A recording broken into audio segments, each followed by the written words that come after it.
بسم اللہ الرحمن الرحیم قل اعوذ برب الناس ملک الناس الہ الناس من شر الوسواس الخناس الذي يوسوس في صدور الناس من الجنة والناس بسم اللہ الرحمن الرحیم الحمد للہ رب العالمین الرحمن الرحیم مالک یوم الدین ایاک نعبد و ایاک نستعین اہدنا الصراط المستقیم صراط الذین انعمت علیہم غیر المغضوب علیہم ولا الضالین بسم اللہ الرحمن الرحیم الف لام میم ذلك الكتاب لا ريب فيه هدى للمتقين الذين يؤمنون بالغيب ويقيمون الصلاة ومما رزقناهم ينفقون والذين يؤمنون بما أنزل إليك وما أنزل من قبلك وبالآخرة هم يوقنون أولئك على هدى من ربهم وأولئك هم المفلحون صدق الله العظيم خیرکم من تعلم القرآن وعلمہ او کما قال علیہ الصلاۃ والسلام۔ یقینی بات ہے کہ نبی کریم علیہ الصلاۃ والسلام کے فرمان کے مطابق ہم میں سب سے بہتر وہی شخص ہے جو قرآن کریم کو سیکھے اور سکھائے، پڑھے اور پڑھائے۔ قرآن کریم کے سیکھنے کے 3 مدارج ہیں، 3 مراتب ہیں۔ سب سے پہلے قرآن کریم کو دیکھ کر پڑھنا آ جائے، یہ بھی اس حدیث شریف کے اندر داخل ہے۔ پھر ہے کہ قرآن کریم کے الفاظ کو زبانی یاد کر لیا جائے، تحفیظ کر لی جائے، یہ بھی اس حدیث شریف کے اندر شامل ہے۔ پھر تیسرا مرتبہ ہے کہ قرآن کریم کی تفہیم ہو جائے، قرآن کریم کو سمجھ لیا جائے، یہ سب سے اونچا مرتبہ ہے۔ یہ حدیث تینوں کو دنیا کا بہترین انسان قرار دیتی ہے۔ ماشاءاللہ جامعہ عربیہ برکات الاسلام کھیروا میں اس حدیث کے مصداق یہ طلبہ ایک مجلس میں پورا قرآن کریم سنا رہے ہیں اور نہایت کم عمری میں یہ کارنامہ انجام دے رہے ہیں۔ ابھی ہمارے سامنے حافظ عبید اللہ جے پور ہیں۔ عزیز، آپ نے صبح کتنے بجے قرآن کریم سنانا شروع کیا؟ صبح 5:45 پہ شروع کیا۔ ابھی مغرب کے بعد کا وقت ہے۔ بحمداللہ اس بچے نے قرآن کریم مکمل کر لیا۔ یہاں ان کے اساتذہ نے ان کی کارکردگی کا ریکارڈ لکھا ہے۔ الحمدللہ آخر کے 15 پاروں میں کوئی ایک بھی غلطی نہیں ہے، اس سے پہلے البتہ غلطی ہوئی ہے۔ کئی لوگ یہ بھی پوچھ رہے ہیں کہ آپ حضرات پورا قرآن کریم چند گھنٹوں میں سن رہے ہیں، نہیں اس میں قرآن کریم کی حق تلفی تو نہیں ہے۔ تو واضح رہے کہ اس سلسلے میں ہمارے سامنے بہت ساری روایتیں موجود ہیں، آثار موجود ہیں، دلائل موجود ہیں، جن سے یہ بات واضح ہو جاتی ہے کہ قرآن کریم کو ایک مجلس میں پڑھنا یا ایک دن میں پڑھنا یا ایک رات میں پڑھنا کوئی مستبعد امر نہیں ہے، یہ ایک عادی چیز ہے۔ اور اولیاء کے یہاں، اسلاف کے یہاں، اکابر کے یہاں، صحابہ کرام رضوان اللہ علیہم اجمعین اور تابعین کے یہاں یہ چیز عام تھی۔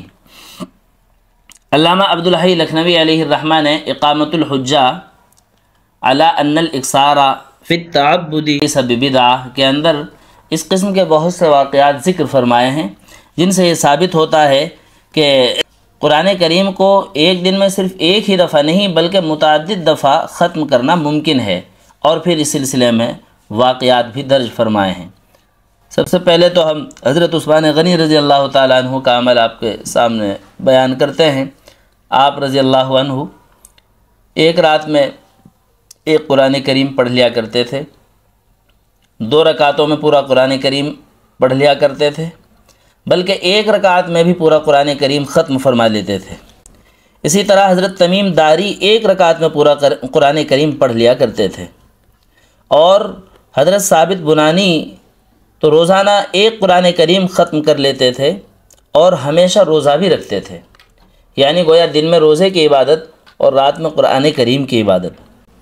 اسی طرح حضرت سعید بن جبیر 2 راتوں میں ایک قرآن کریم ختم کر لیا کرتے تھے، اور امام اعظم ابو حنیفہ رضی اللہ تعالیٰ عنہ روزانہ ایک قرآن کریم ختم فرماتے تھے اور ہمیشہ روزہ رکھا کرتے تھے۔ یہ اللہ نے ان اولیاء کرام کے وقت میں برکت رکھی تھی۔ امام شافعی علیہ الرحمہ پورے سال روزانہ ایک ختم فرمایا کرتے تھے۔ بہت عظیم عبادت ہے، ان کی کرامت ہے، اور رمضان المبارک میں ہر دن 2 قرآن کریم ختم فرمایا کرتے تھے۔ شیخ ابو العباس ابن عطا روزانہ ایک قرآن کریم ختم فرما لیا کرتے تھے۔ اسی طرح امام شافعی علیہ الرحمہ کے استاد امام وکیع رحمہ اللہ ہر رات ایک قرآن کریم ختم کر لیا کرتے تھے۔ امام وکیع امام شافعی علیہ الرحمہ کے استاد ہیں، امام ابو یوسف اور امام محمد علیہ الرحمہ کے شاگرد ہیں۔ اسی طرح امام ابو بکر بن عیاش رحمہ اللہ روزانہ ایک قرآن کریم ختم فرمایا کرتے تھے۔ 30 سال تک ان کا یہ معمول تھا۔ یہ حضرت امام عاصم کوفی علیہ الرحمہ کے شاگرد ہیں۔ انہوں نے اپنی وفات کے وقت اپنے بیٹے کو بلایا اور وصیت کی، بیٹا یہ میرا کمرہ ہے، اس کمرے میں کبھی کوئی گناہ مت کر لینا، اس لیے کہ میں نے اس کمرے میں 12,000 قرآن کریم پورے فرمائے ہیں۔ تو آپ کے سامنے علامہ عبدالحی لکھنوی علیہ الرحمہ کی مذکورہ کتاب سے یہ چند واقعات بطور نمونہ پیش کیے ہیں۔ بقیت السلف، خاتمۃ المحدثین، شیخ الحدیث، قطب الاقطاب حضرت مولانا محمد زکریا علیہ الرحمہ کا معمول اور ان کی تلقین آپ کے سامنے پیش کروں۔ انہوں نے ایک رمضان میں اپنے خلفاء، محبین اور متعلقین کو خطوط لکھے کہ اس رمضان میں زیادہ سے زیادہ قرآن کریم کی تلاوت کرنی ہے۔ تو حضرت مولانا انعام الحسن کاندھلوی علیہ الرحمہ نے اس رمضان میں 62 قرآن کریم ختم فرمائے۔ تو ایسا نہیں ہے کہ یہ واقعات پہلے زمانے کے تھے، بلکہ آج کے زمانے میں، ماضی قریب میں، بلکہ حال میں بھی اس طرح کے اکابر بھی موجود ہیں اور اس طرح کے نوجوان اور بچے بھی موجود ہیں جن کو اللہ نے یہ نعمت عطا فرمائی ہے۔ شیخ زکریا علیہ الرحمہ کا جو خاندان تھا، اس پورے خاندان کو اللہ نے قرآن کریم کا گہوارہ بنایا۔ کاندھلا میں خاندانی مسجد تھی، مسجد میں کوئی بھی مقتدی غیر حافظ نہیں تھا۔ ایک بچہ آ گیا تھا یتیم، اسے مسجد میں مؤذن رکھ لیا تھا، وہ حافظ نہیں تھے۔ تو کبھی کبھی خاندان کے بزرگ فرماتے کہ بیٹا تو نے لٹیا ڈبو رکھی ہے، ورنہ اس مسجد میں تو کوئی بھی مقتدی غیر حافظ نہیں ہے۔ اللہ نے کیا اس خاندان کو بھی قرآن کریم سے شغف عطا فرمایا۔ بچوں سے دادی کہتی کہ ایک قرآن کریم پڑھ لو تو ناشتہ تیار ہے، ناشتہ مل جائے گا۔ وہ الصباح فجر کا وقت چھت کے اوپر میڑی پر کوٹھے پر چڑھتے اور وہاں پورا قرآن کریم پڑھتے، اور اس کے بعد وہ دوپہر سے پہلے واپس نیچے اتر آتے، اور الحمدللہ ان کی رفتار بھی رواں تھی اور سلاست کے ساتھ قرآن کریم پڑھنے کا ملکہ حاصل ہوا۔ جنہوں نے خانقاہ خلیلیہ میں یعنی مظاہر العلوم سہارنپور کی مسجد میں تراویح پڑھی ہے اور سنی ہے، انہیں اس کا خوب مشاہدہ ہوگا۔ اللہ کا لاکھ لاکھ شکر ہے کہ اللہ نے ان حفاظ کرام کو یہ برکت اور یہ شرف عطا فرمایا کہ انہوں نے ایک ایک مجلس میں پورا قرآن کریم سنایا، سب کے سامنے سنایا۔ الحمدللہ جامعہ عربیہ برکات الاسلام کی انتظامیہ کا اب یہ ارادہ بھی ہے کہ ان حفاظ کرام کا مفصل انٹرویو بھی محفوظ کیا جائے، اسے بھی عام کیا جائے تاکہ لوگ مزید مستفید ہوں، ان کے اہل خانہ مستفید ہوں، دوسرے چھوٹے طلبہ ان کو دیکھ کر اپنے اندر عزائم کو جگائیں، جذبات ان کے اندر پیدا ہوں، شوق و تمنا پیدا ہو۔ اللہ تعالیٰ سے دعا یہ ہے کہ اللہ ان بچوں کو نظر بد سے محفوظ فرمائے، ادارے کو نظر بد سے محفوظ فرمائے، ان کا اساتذہ کو نظر بد سے محفوظ فرمائے، ان کو استاذ حضرت قاری عبدالرحمن صاحب دامت برکاتہم یہاں موجود ہیں، حضرت دعا فرمائیں۔ اللہم انک عفو تحب العفو فاعف عنا یا کریم۔ یا اللہ ہماری تمام خطاؤں کو درگزر فرما، یا اللہ رحم کا، کرم کا، عفو کا، عافیت کا معاملہ فرما۔ الہی پوری امت کے حال پر رحم فرما۔ یا اللہ اس وقت جو بچے نے کلام پاک پورا کیا ہے، اللہ اس کے اندر کمی بیشی اس کو معاف فرما۔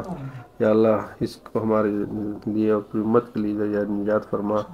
الہ العالمین تمام مسلمانوں کے تمام پریشانیوں کو دور فرما۔ الہی جہاں جہاں مسلمان پریشان حال ان سب کی پریشانیوں ختم فرما، ہمارے تمام بیماروں کو صحت و عافیت نصیب فرما۔ یا اللہ جن جن لوگوں نے دعا کے لیے کہا ہے یا وعدے ہوئے متمنی ہیں، یا ہم پر کسی طرح کا حق ہے، ان تمام کی جائز مرادوں کو پورا فرما، الہی جائز تمناؤں کو پورا فرما، تمام شرور و فتن سے پورے امت مسلمہ کی حفاظت فرما۔ یا اللہ تمام مدارس کی، مکاتب کی، خانقاہوں کی، مساجد کی، تمام دین درسگاہوں کی، تمام دینی جماعتوں جمعیتوں کی، ان کے اندر کام کرنے والوں کی، پڑھنے پڑھانے والوں کی، معاونین کی، منتظمین کی، محبین کی، متعلمین کی، یا اللہ سب کی حفاظت فرما۔ یا اللہ ہمارے ان تمام دعاؤں کو نبی کریم صلی اللہ تعالیٰ علیہ وسلم کے صدقے فعل قبول فرما۔